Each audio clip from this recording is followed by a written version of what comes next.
दिवशी तू देखील फ्रीजमध्ये सापडशील। आयुष्य संपवण्याआधी रूममध्ये ती 6 पानी चिठ्ठी। डॉक्टर स्तुती सोनवणे प्रकरण एवढं का गाजतंय? एक दिवशी तू देखील फ्रीजमध्ये सापडशील अशी मित्रांनी केलेली मस्करी होती, पण स्तुती खरंच आज या जगात नाहीये। तिने स्वतः तिच्या आयुष्याचा दोर कापला आहे। बरं, हे प्रकरण का गाजतंय? कारण स्तुतीचं ज्या मुलावर प्रेम होतं त्याचं नाव आहे फुजैल खान। पण हे प्रकरण काही वेगळंच आहे का? तिने तिच्या 6 पानी पत्रात नेमकं काय म्हटलं आहे? पिझ्झा पार्टी ते ताजचा रूम, काय रहस्य या प्रकरणात लपली आहेत, सर्व जाणून घेणार आहोत या व्हिडिओमधून। त्यामुळे हा व्हिडिओ शेवटपर्यंत नक्की पहा आणि टाइम्स नाऊ मराठीच्या सर्व माध्यमांना सबस्क्राइब आणि फॉलो करायला विसरू नका। कुछ ऐसी चीज़ें थी जो सुसाइड नोट से दिख रही है कि उसके चारित्र के ऊपर कुछ बोला होगा उन्होंने। 8 मार्च रोजीची सकाळ स्तुती सोनवणे अभ्यासासाठी स्वतःच्या रूममध्ये होती। तिच्या घरचे दरवाजा ठोठावत होते, तरी आतून काहीही रिस्पॉन्स येत नव्हता। तिला कॉल केले तरीही तिने रिसीव्ह केले नाही। काही वेळानंतर घरच्यांनी दरवाजा उघडला तेव्हा त्यांच्या डोळ्यासमोर स्वतःच्या मुलीचा मृतदेह होता।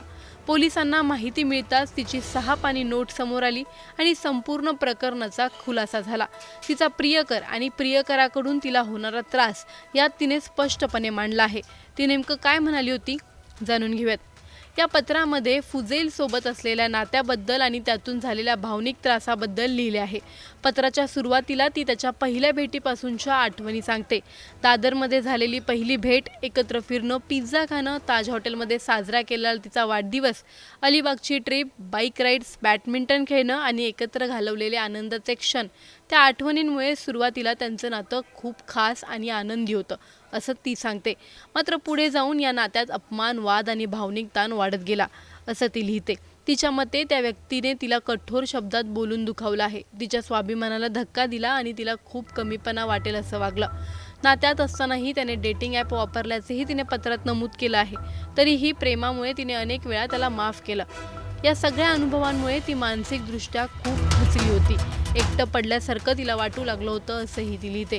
तिचे मित्र आणि कुटुंब चांगले असूनही मनातली वेदना कमी होत नसल्याची भावना तिने व्यक्त केली। शेवटी ती आपल्या आईवडिलांची, बहिणीची आणि जवळच्या व्यक्तींची माफी मागते। आयुष्यातील अपयश व वेदनांबद्दल खंत व्यक्त करते। मी आणि फुजैल 1 वर्षांपासून अधिक काळ रिलेशनशिपमध्ये होतो।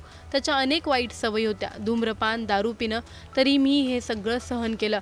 कदाचित मी मूर्ख होते, आता तर आणखी मूर्ख आहे, पण मी त्याच्या प्रेमात पडले। माझ्या आयुष्यात एक संतुलन होतं, मी काम करत होते, सगळं ठीक चाललं होतं, पण रिलेशनशिपमध्ये असताना त्याने बंबल इन्स्टॉल केलं, तरीही मी दुर्लक्ष केलं। तो इतका वाईट असेल तर मला इतका त्रास का होतोय? कदाचित मी त्याला कधी भेटायलाच नको होतं। मला काय करावं कळत नाहीये, मला वाक्यही नीट लिहिता येत नाहीयेत, मला सगळं संपवायचं आहे असं वाटतंय। माझ्यासोबत असं वागण्या इतकं मी काहीही चूक केलेलं नाहीये। त्याने माझी स्कूटी तोडून टाकण्याची धमकी दिली, तो माझ्यावर ओरडला। त्याला वाटतं तोच एक चांगला माणूस आहे, पण ते खरं नाही। खरं तर तो सर्वात वाईट लोकांपैकी एक आहे। मी कदाचित मूर्ख आहे, पण मी स्वतःला थांबवू शकत नाहीये। सगळं आपल्या नियंत्रणात नसतं। मला खूप खूप दुःख होतंय। ही एकटेपणाची भावना अधिकच वाढते। माझे मित्र खूप चांगले आहेत, माझं कुटुंबही खूप चांगलं आहे। डॉक्टर बंगा नेहमी माझी विचारपूस करतात, मी एकटी नाही। पण जरी मी त्यांच्याशी बोलत असले तरी एक क्षण एकटी पडली की मला असं वाटतं की मी जमिनीवर कोसळते आहे। माझ्या मनात फक्त मृत्यूचाच विचार येतोय। मी खूप सुन्न झाले असं मला वाटत आहे। कदाचित शेवटच मला बरा करू शकेल। मी खूप थकले आहे। माझा अपघातात मरावं असं वाटतंय। कदाचित सोपा मृत्यू मिळेल। माझ्या मित्रांनी कधीतरी मजेत म्हटलं होतं, आम्हाला तुझं शरीर फ्रीजमध्ये पाहायला आवडणार नाही। तेव्हा मला वाटलं होतं सगळेच तसे नसतात, पण कदाचित ते बरोबर होतं। मी आता खूप थकले आहे, मला हे सगळं सहन होत नाहीये। डॉक्टर स्तुती बजरंग सोनवणे या तरुणीला जीव देण्यास प्रवृत्त केल्याप्रकरणी फजल मोहम्मद खान वय वर्ष 31 याला लोअर परळ पोलिसांनी अटक केली आहे। न्यायालयाने फजल खान याला 1 दिवसाची पोलीस कोठडी देखील सुनावली आहे। या प्रकरणी तरुणीच्या वडिलांनी माहिती देताना सांगितलं की स्तुती ही मानसिक तणावात होती हे तिने कधीच दाखवलं नाही। ती हुशार होती, अभ्यासू होती। ती रात्री ते अभ्यासासाठी तिच्या खोलीत गेली होती। त्यानंतर तिने हे टोकाचं पाऊल उचललं। मात्र ती ज्या गोष्टींमुळे मानसिक तणावात होती त्याबाबत तिने आम्हाला कधीच काही सांगितलं नाही. सांगितलं असतं तर बहुतेक आम्ही मार्ग काढला असता. माध्यमातून चुकीच्या पद्धतीने गोष्टी दाखवल्या जात आहेत. माझी पोलिसांकडून अपेक्षा आहे मुख्य आरोपीला शिक्षा झाली पाहिजे. एखादी व्यक्ती इतक्या मानसिक तणावात होती तरीही तिच्या आजूबाजूच्या लोकांना त्याची चाहूल का लागली नाही? नात्यात होणारा भावनिक त्रास किंवा मानसिक छळ ओळखण्यासाठी आपल्या समाजात अजूनही जागरूकता आहे का? अशा प्रकरणांमध्ये पोलीस तपास नेमका किती खोलवर जाईल? फक्त अटक करून प्रकरण संपणार की या नात्यांमध्ये नेमकं काय घडलं होतं याचा सखोल तपास होणार? सोशल मीडियावर या प्रकरणाबाबत पसरत असलेल्या वेगवेगळ्या गोष्टींपैकी सत्य नेमकं काय आहे? सर्वात महत्त्वाचं म्हणजे मानसिक तणावात असलेल्या तरुणांना वेळेत मदत मिळावी यासाठी समाज आणि कुटुंब काय करतात? आज स्तुती नाही पण तिच्या जाण्याने अनेक कठोर प्रश्न समोर आले आहेत. तुम्हाला या प्रकरणी काय वाटतं? आम्हाला कमेंटमध्ये नक्की कळवा आणि व्हिडिओ आवडल्यास लाईक व शेअर करायला विसरू नका. तसंच अशा नवनवीन अपडेट्ससाठी टाइम्स नाऊ मराठीला नक्की फॉलो करा. लड़की 24 इयर्स की एक डेंटिस्ट है और पोस्ट ग्रेजुएट परस्यू कर रही थी end apparently she has committed suicide bye hanging.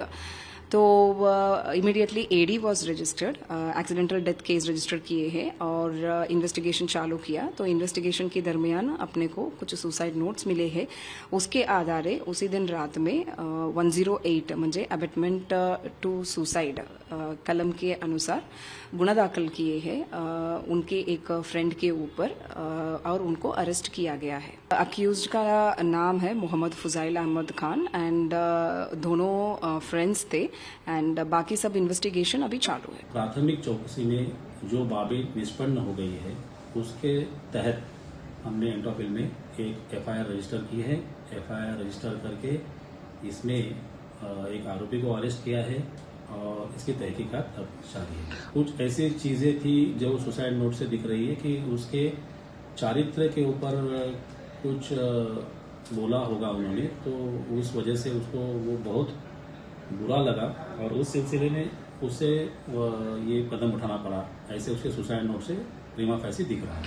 जो जहाँ तक हमने वो सुसाइड नोट का अभ्यास किया है, तहकीकात की है, वो इस सिलसिले में ऐसे कोई लाइव जिहाद वगैरह कोई सामने नहीं है. आरोपी को हमने तुरंत कस्टडी में लिया है. तहकीकात हम लोग कर रहे हैं. आज का दिन हमारे पास है, कस्टडी है, हम उनके वो चौकसी कर रहे हैं. ये बात क्या बोला था, कब कैसे बोला था, इस बारे में हमारी चौकसी चालू है. पूरा डिटेल इन्वेस्टिगेशन इसमें हम करेंगे.